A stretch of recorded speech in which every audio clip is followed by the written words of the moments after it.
I played a lot of good games this year. Elden Ring, the Arkham games, Dante's Inferno, Metal Gear Rising Revengeance.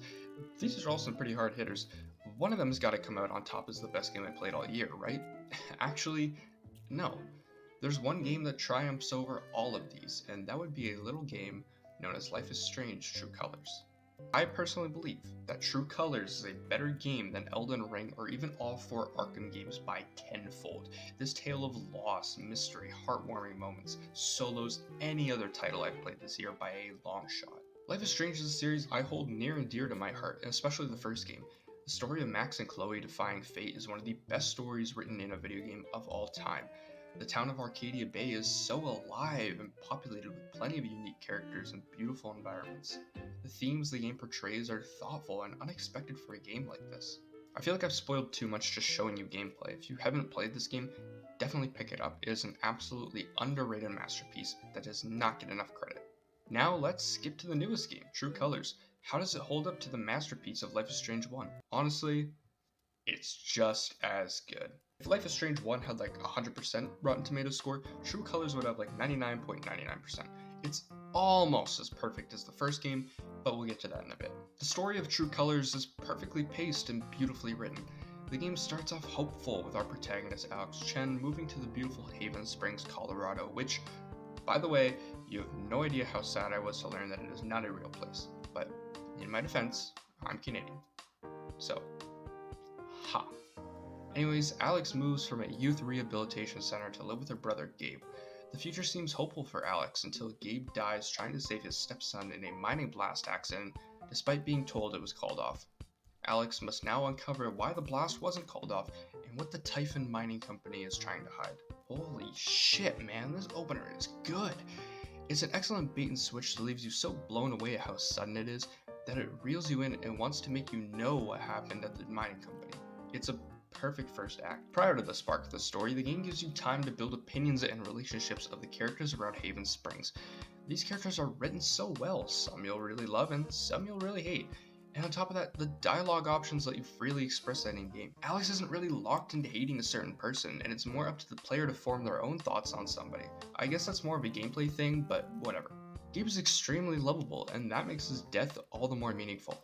I truly felt like I lost someone close when Gabe died. I felt that connected to the character. As mentioned earlier, the story is perfectly paced.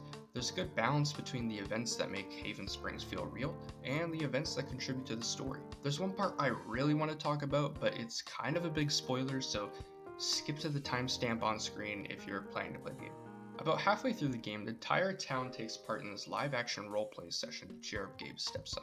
It's really cool to see every character you've met take part in the game, and seeing how each character is involved in the game was a surprise every time.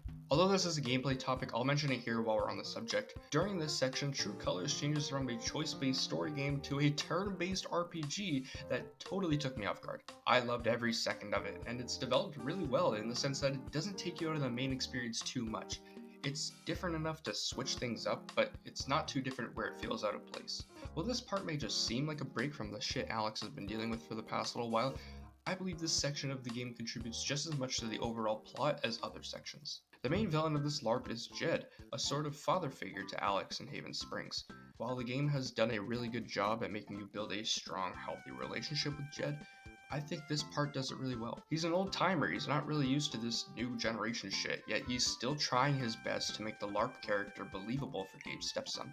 I found this to be super heartwarming, and it only made me love Jed as a character more. However, Jed's involvement with the LARP was a striking moment in making me realize how good this game's writing is. Huge spoiler, but by the end of the game, Jed ends up being an affiliate with the Typhon Mining Company and is one of the main reasons they're hiding what they're hiding.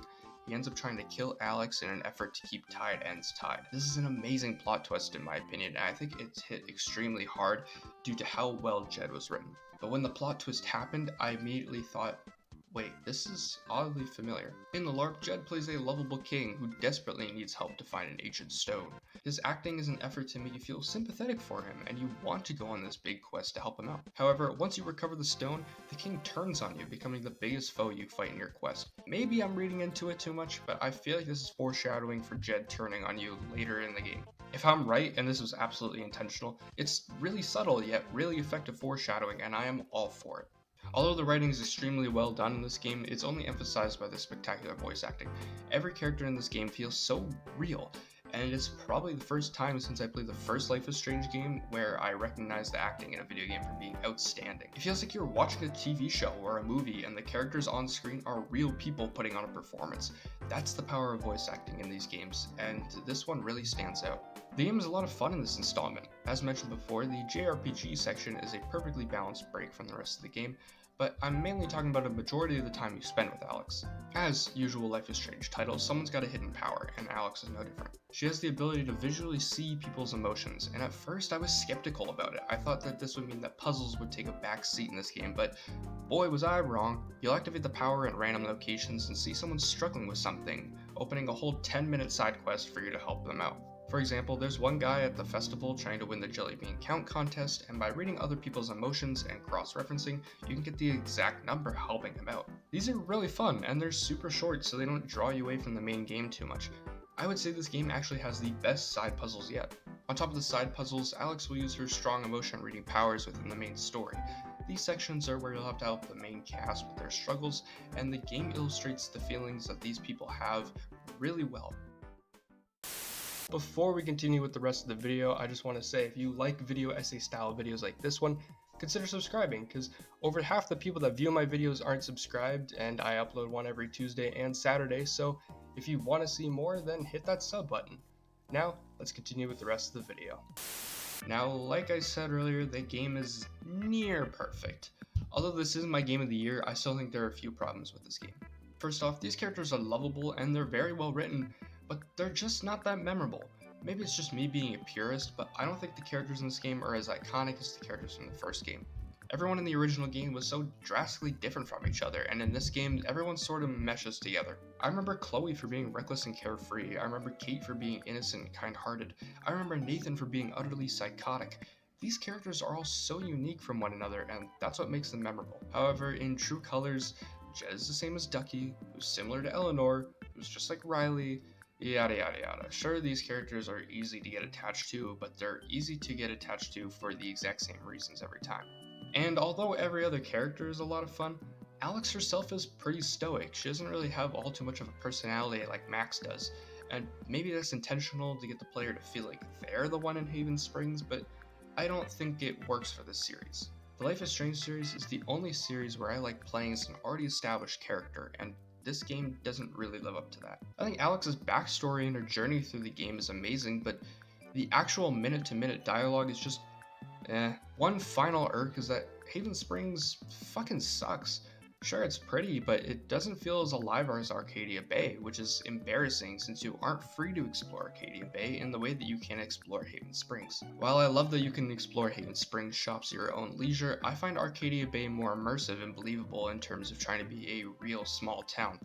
I think this is because the places in Arcadia Bay, like Blackwell, the Two Whales, Chloe's house, these are all in separate areas, they're spaced out, and it feels more true to life, ironically showing the size of this small town. But I just don't think the Las Vegas Strip here lives up to Arcadia Bay. Having everything be on one street makes it feel really small. I think they should have created a small district with 40 extra unenterable buildings that space apart the visitable stores. True Colors is a strong entry in the Life is Strange series, and a really solid game in general. If you haven't played it, it's literally on Xbox Game Pass, and you don't have to play the other games beforehand. Do I recommend you play them? Absolutely, but you don't have to if True Colors looks interesting to you. With its perfectly written and paced story to its unique gameplay, Life is Strange True Colors easily earns title of Game of the Year for me.